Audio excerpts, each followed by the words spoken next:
परिव्राजकाचार्य स्तोत्र Shrimad His Divine Grace His Bhaktivedanta Swami Srila Prabhupada की जय। हरे ओम विष्णुपाद परमहंस परिव्राजकाचार्य स्तोत्र श्रीमद् His Divine Grace भक्ति सिद्धांत सरस्वती गोस्वामी प्रभुपाद की जय। अनंत कोटि वैष्णववृंद की जय। नमाचार्य श्री हरिदास ठाकुर की जय। प्रेम से कहो श्री कृष्ण चैतन्य प्रभु नित्यानंद श्री अद्वैत गदाधर श्री वासादि गौर भक्तवृंद की जय। श्री श्री राधा कृष्ण गौ गोपीनाथ श्याम कुंड राधा कुंड गिरिराज गोवर्धन की जय। ग्रंथराज श्रीमद्भागवत मुहुर्गृणन्तो वचसानुरागा स्खलत्पदेनास्य कृतानि तद्याः किरीटसाहस्रमणिप्रवेका प्रद्योतितोद्दामफणासहस्रम्।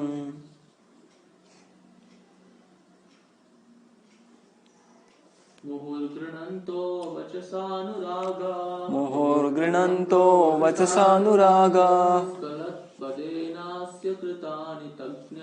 स्खलत्पदेनास्य कृतानि तद्याः किरीटसाहस्रमणिप्रवेका तद्योतितोद्धामफणासहस्रम्। मुहुर्गृणन्तो वचसानुरागा स्खलत्पदेनास्य कृतानि तद्याः किरीटसाहस्रमणिप्रवेका प्रद्योतितोद्धामफणासहस्रम्।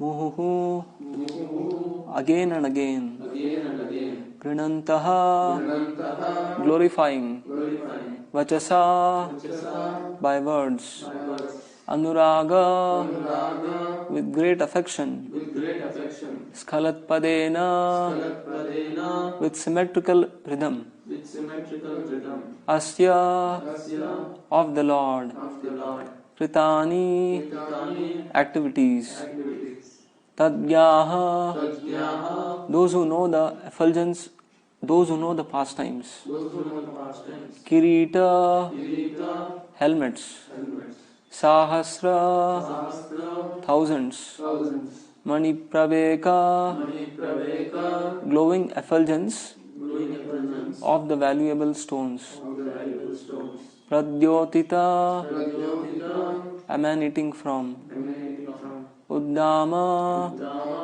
raised, fana hoods, sahasram thousands.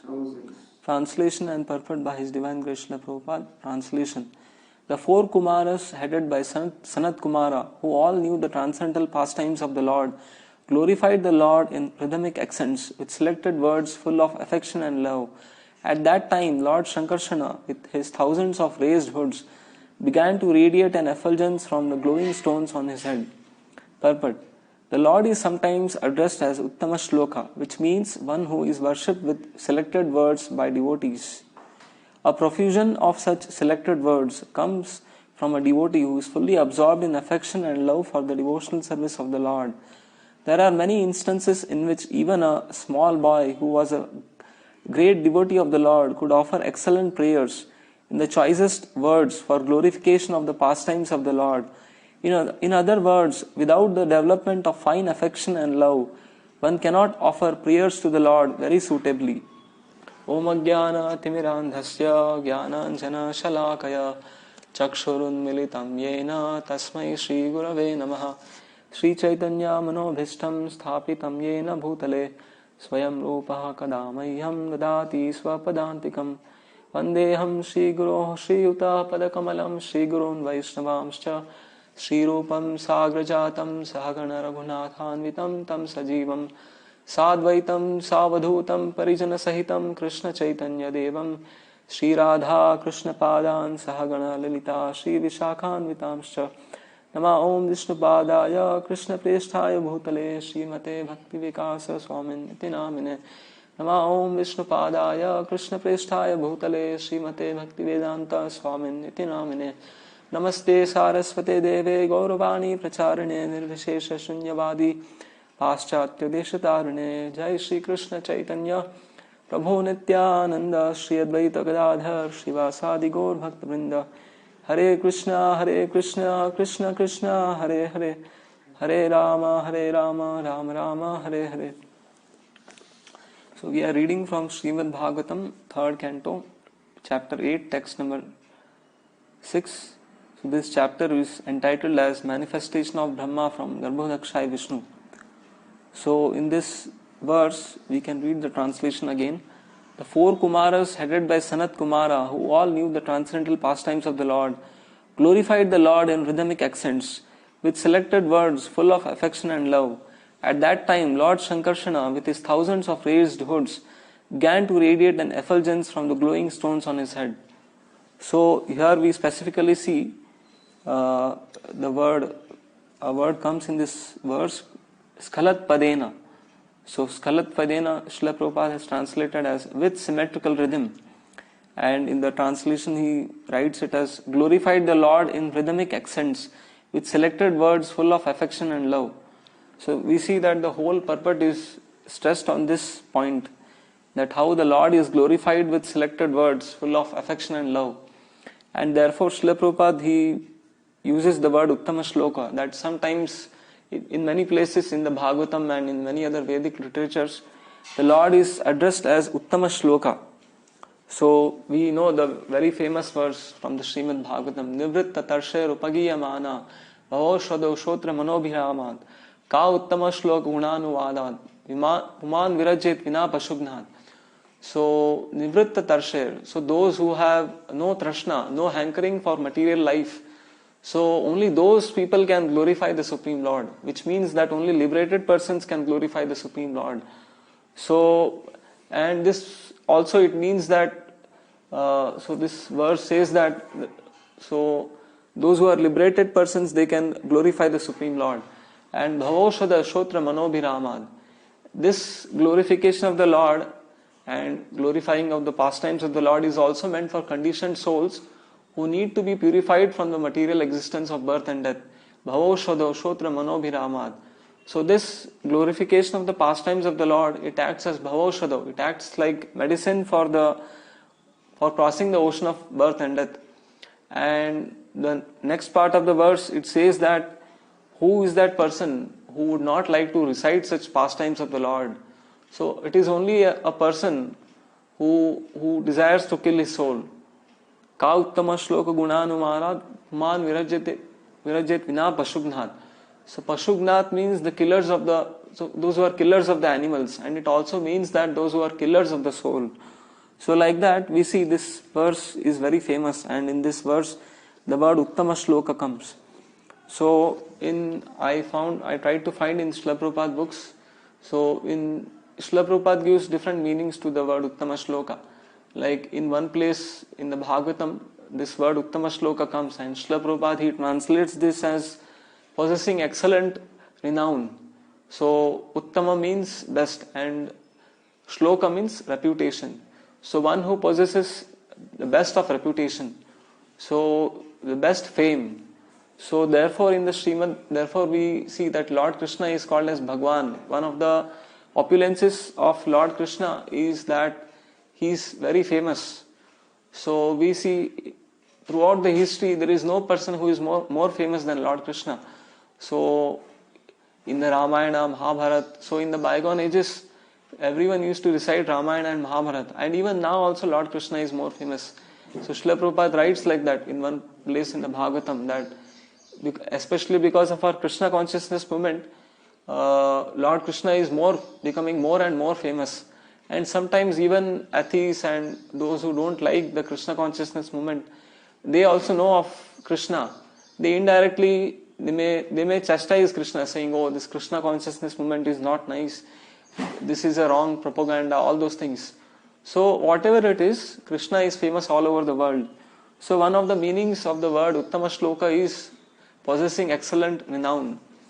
And one more meaning which Srila Prabhupada gives So in the first canto of Srimad Bhagavatam, chapter 1, text 19, a very nice verse comes. Vayam tu na vitripyama uttama shloka vikrame yat shrinvatam rasagyanam swadu swadu pade pade. So the sages, they say to Sutta Goswami that we never tire of hearing the past transcendental pastimes of the Lord, so which are glorified in select words, and in fact those who have relished them, they take pleasure in glorifying the Lord at every step. So in the purport, Srila Prabhupada writes that there are so many literatures which are filled with mundane stories, fiction, novels, so many things, newspapers, etc. But this literature, which is full of the pastimes of the Lord, is a different creation. So we see there are so many literatures which describe the pastimes of the Lord and with relation to his incarnations, like the Ramayana, Mahabharata. So there are so many such literatures, and people have been reading these literatures from time immemorial, and people are not getting tired, and in fact each and every time we read, we get fresh meanings. So Srila Prabhupada writes that with repeated readings, we get fresh light of information, and the subject matter never becomes boring or tiring. So as the mundane subject matter is, so we see that mundane subject matters like newspapers and all, so they read today and then they throw it in the dustbin. So they are not so fresh, they become boring after some time. But transcendental literature is not like that. So Srila Prabhupada says that Uttama Shloka means that literature which is beyond the mode of ignorance. Uttama, Tama means ignorance. So beyond the mode of ignorance. So we see mundane literatures, they describe things like love stories, fiction, novels, altruism, philanthropy, then politics, etc. So all these subjects, they are more or less related to the body. So, or they are expanded forms of bodily identification, and therefore they are in the mode of ignorance because they speak only of body, which is full of ignorance. Whereas literatures like Ramayana and Mahabharata, they speak of the soul and the Supreme Soul and his pastimes, and therefore they are transcendental. They are not mundane. So they are Uttama, they are beyond the mode of ignorance. So Uttama Shloka also means that literature which is beyond the mode of ignorance. So this is one more meaning which Srila Prabhupada gives. And the third meaning is that Uttama Shloka means the Supreme Lord who is glorified with selected words by his devotees. So that is discussed in this verse. So we will be discussing this. So we see that the Supreme Lord, throughout the Vedic literature, we see that the Lord is glorified with selected words by his devotees, and he is praised, he is offered prayers. You see, throughout the Vedic literature, so many verses and prayers offered in glorification of the Lord. So in the Srimad Bhagavatam, this is said to be one of the angas of devotional service, Vandanam, offering prayers to the Lord. So Prahlad Maharaj says that Shravanam Kirtanam Vishnu, Smaranam Padasevanam, Archanam Vandanam Dasyam, Sakhyam Atma Nivedanam. So Vandanam, offering prayers to the Lord, is one of the angas of devotional service. So we see that ordinarily materialistic people, they engage in discussing so many mundane things. They use their words and tongue to glorify and speak of mundane things. But we hear from Upadeshamrita that Srila Prabhupada to the Lord, "O Lord, your beautiful face is covered by the effulgence. Please remove that effulgence so that I can see your beautiful form." So like that. And in the Srimad Bhagavatam also we see there are prayers by Kunti Maharani, prayers by the personified Vedas, prayers by Akrura, Gajendra, Dhruva Maharaj. So Dhruva Maharaj, Srila Prabhupada here in this purport is referring to that. So like that. And there are many prayers. Chaitanya Mahaprabhu, he is offering Shikshastakam prayers. So like that, there are so many prayers. So these prayers are offered by very great personalities. They are full of deep philosophical teachings. So they are not ordinary, and therefore Srila Prabhupada in one place he writes, therefore a devotee should select some of these prayers for his recitation.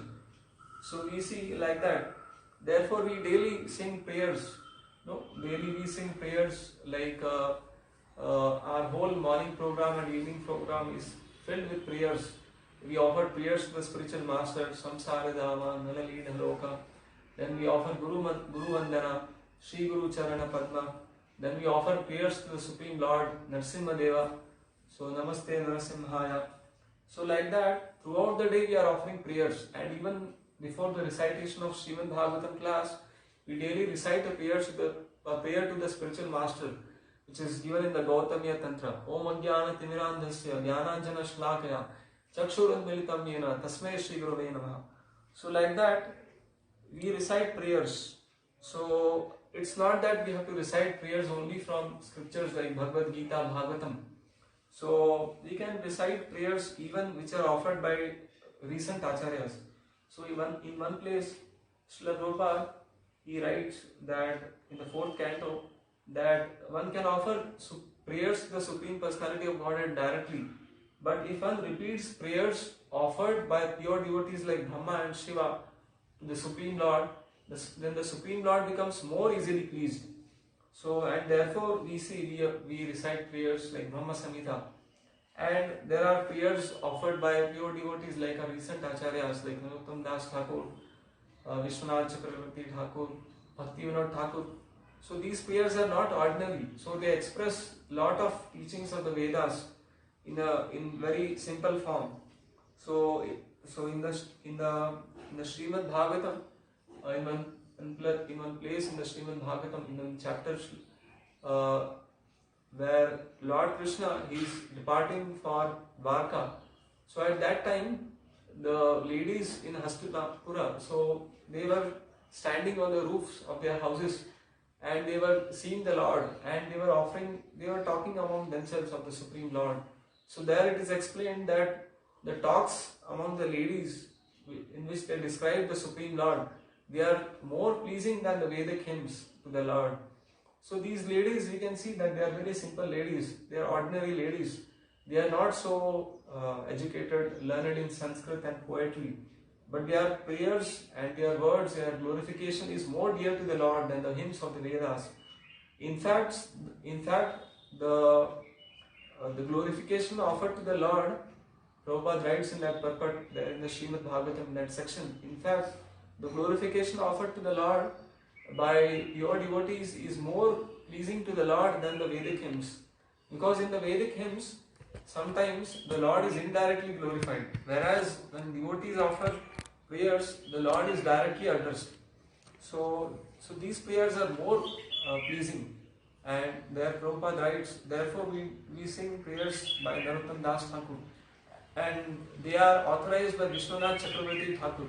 So Vishwanath Chakravarti Thakur, he says that these prayers are not which are given by any praise offered by pure devotees to the Lord, they are as good as Shruti mantras. They are not different from Vedic sound. And therefore the songs of Narottam Das Thakur, prayers of Narottam Das Thakur, though they are composed in simple Bengali language, they are very great. So they are as good as Vedic sound. So like that, we offer so many prayers. And daily we chant Hare Krishna mantra, which is also a prayer to the Lord. So we pray to the Lord, O Lord, O Krishna, O Energy, O Hare, O Srimati Radharani, please engage me in your service. So like that, we offer prayers. Now, who is qualified to offer prayers? Who can offer prayers? So in one place in the Srimad Bhagavatam, Srila Prabhupada writes, we cannot offer prayer to the Lord with mundane words. We cannot speak of ordinary words. So we have to become spiritually advanced by controlling the mind and senses. Only then can we offer suitable prayers to the Lord. So like that, Srila Prabhupada writes. So, and then he quotes Avaishnava Mukhot Girnam Bhutam Harikatamritam, that we should not recite prayers, etc., which are spoken by Avaishnavas, who do not follow the regulative principles, who are not well behaved in Vaishnava principles, who do not chant the name of the Lord. So like that. And in fact, we have to recite the prayers given by pure devotees. So like that. So such prayers only we can recite. And so we see in the Narsimha Purana, in the Nectar of Devotion, So there is a section where further consideration of devotional service, devotional principles. So there about prayers, it is said that there is a verse from the Narsimha Purana, I don't remember. So it is said that those who offer prayer to the Lord, who offer prayer to the Lord, they soon become eligible to go back to Godhead. So like that. And we see,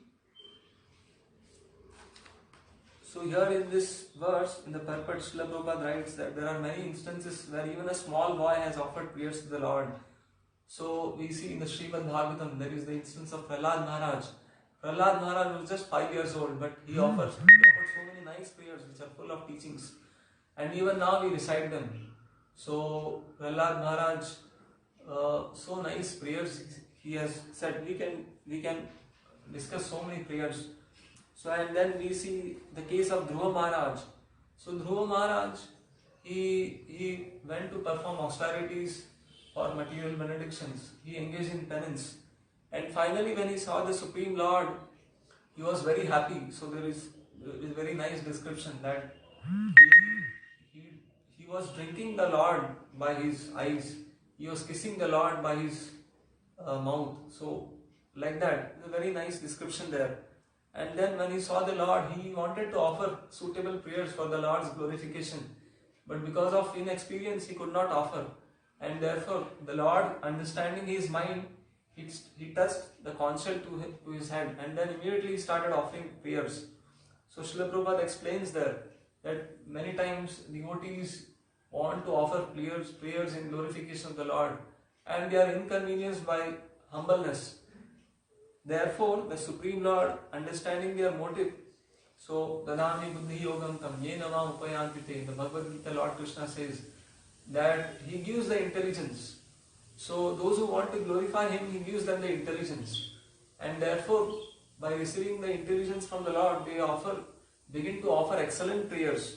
So which are full of very nice poetry, metaphor, etc. And because the Lord is giving intelligence from within, so whatever they speak is as good as Vedic sound. So it is not different from Vedic sound. So like that. And in one more place in the Bhagavatam, Srila Prabhupada writes, the 3rd canto, by the Lord's mercy, even a layman can offer prayers. So like that. So by the mercy of the Lord, even a layman can offer prayers. So here Srila Prabhupada is especially speaking, he is referring to Dhruva Maharaj, who was, though he was a small boy, he offered so many nice prayers. So without the development of fine affection and love, one cannot offer prayers to the Lord. So without having love and affection and devotion for the Lord, we cannot offer prayers to the Lord. So, and now we may ask that we daily offer prayers to the Lord. So is it that the Supreme Lord is hearing our prayers? So whose prayers the Lord listens? So Srila Bhaktivinoda Thakur, he in a very nice song on Sharanagati, which we discuss very frequently, he writes that Sharanga Sharanagati Jahar Tahara Prarthana Suni Sri Nanda Kishora. So one who takes refuge in the Supreme Lord by the 6-fold process of surrender, only his prayer, only his chanting, the Supreme Lord will listen. So like that. So there are qualifications for offering prayer. We discussed that only one who has controlled his mind and senses can offer prayers. And also whose prayer the Lord listens. We'll discuss that also. So like that, this purport, Srila Prabhupada is speaking of the word Uttama Shloka, that the Lord is glorified by selected words. So with very nice words which are full of poetry. So we see like that. And one more verse comes to my mind, that Tadva Visargo Janatag Viplamo. So like that.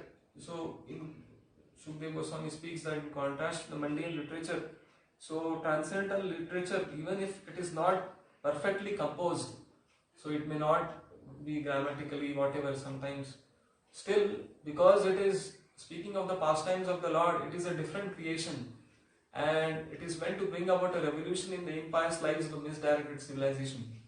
So like that, we see the Lord is addressed as Uttama Shloka. So we discussed 3 different meanings of Uttama Shloka and how the Lord is offered prayers throughout the Vedic literature, and the Lord is pleased more by the prayers of the pure devotees who offer with affection and love than the prayers of materialistic people and demigods, etc. And how daily in our schedule, morning program, evening program, we recite these prayers, and whose prayers the Lord listens. So like that, I would like to conclude. Hare Krishna, Krishna Krishna, Hare Hare, Hare Rama, Rama Rama, Hare Hare. So if there are any comments.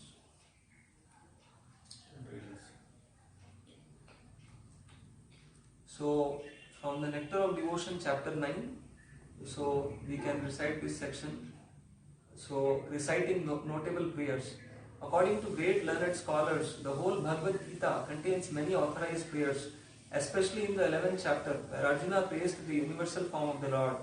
Similarly, in the Gautamiya Tantra, all the verses are called prayers.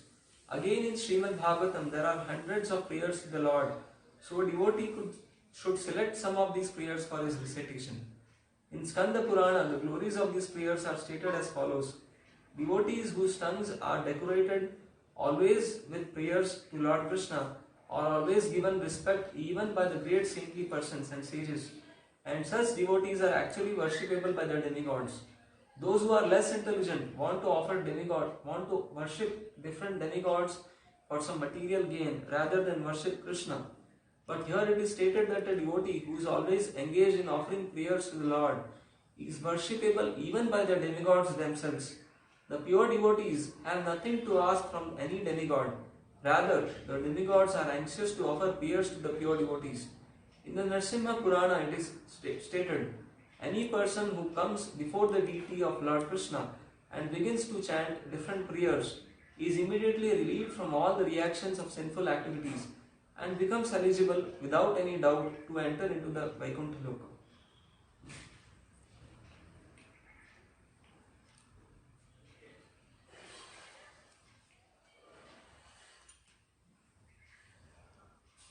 Questions?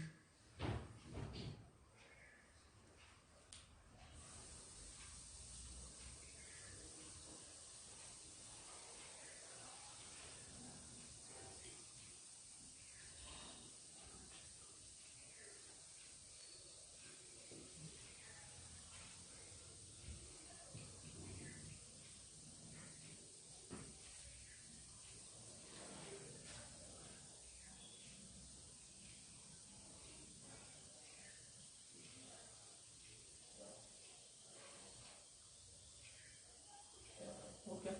Tantra Srimad Bhagavatam ki